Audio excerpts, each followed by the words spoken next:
سوال آیا ہے وٹ از صبر اینڈ وٹس، کیا اس کا تلقین ملتی ہے قرآن میں صبر کے بارے میں اور یہ سب کچھ۔ سب سے حیران کن بات عمیر بھائی یہ ہے کہ سورۃ البقرہ میں دوسرا سپارہ سیقول السفہاء،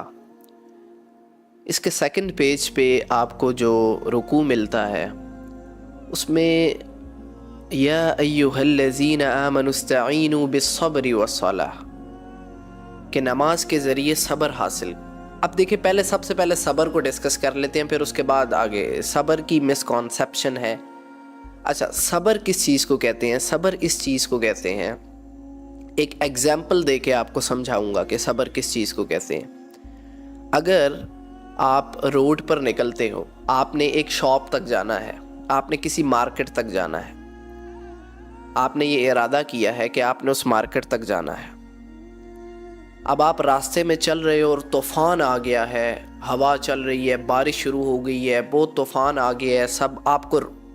کنڈیشنز مشکل ہو گئی ہیں، لیکن آپ کانسٹنٹلی چلتے جا رہے ہو کیونکہ آپ نے ارادہ کیا ہے آپ نے اس مارکیٹ میں جانا ہے۔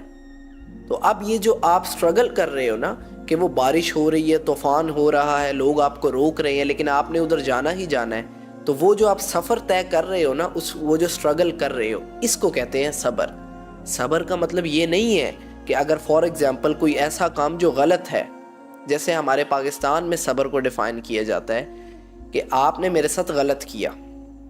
اور میں اس پہ خاموش ہو جاؤں، یا سوسائٹی میں کچھ غلط ہو رہا ہو اور ہم اس پر خاموش ہو جائیں، گھروں میں کچھ غلط ہو رہا ہو اور ہم کہیں صبر کرو۔ نہیں، صبر یہ جو چیز ہے نا کہ اگر آپ کچھ غلط ہو رہا ہے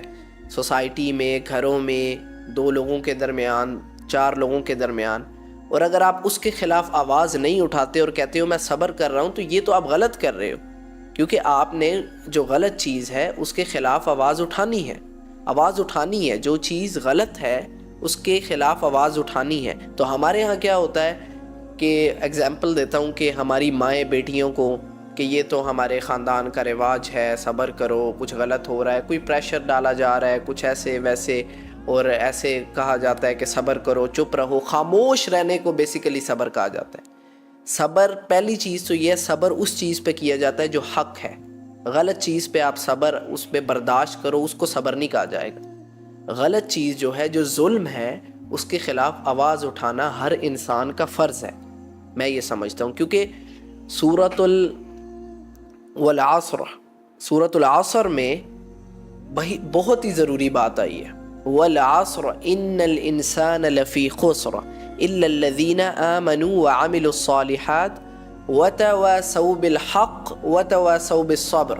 پہلے آپ نے حق کے ساتھ کھڑے ہونا ہے، جب آپ حق کے ساتھ کھڑے ہوتے ہو تو پھر آپ پہ مشکلات آتی ہیں، اور پھر آگے آیا وتواصوا بالصبر۔ تو میں نے جو مثال دی ہے کہ فار ایگزامپل آپ باہر جا رہے ہو، روڈ پہ طوفان آ گیا، لیکن آپ حق، کسی جائز چیز کے لیے، کسی حق کے لیے جو ہے آپ سٹرگل کر رہے ہو، آپ چل رہے ہو، طوفان آ رہا ہے، آپ کو فرق نہیں پڑا، آپ کانسٹنٹ ہو، تو یہ ہوگا صبر۔ کسی غلط چیز پہ خاموش رہنے کو صبر نہیں کہا جائے گا۔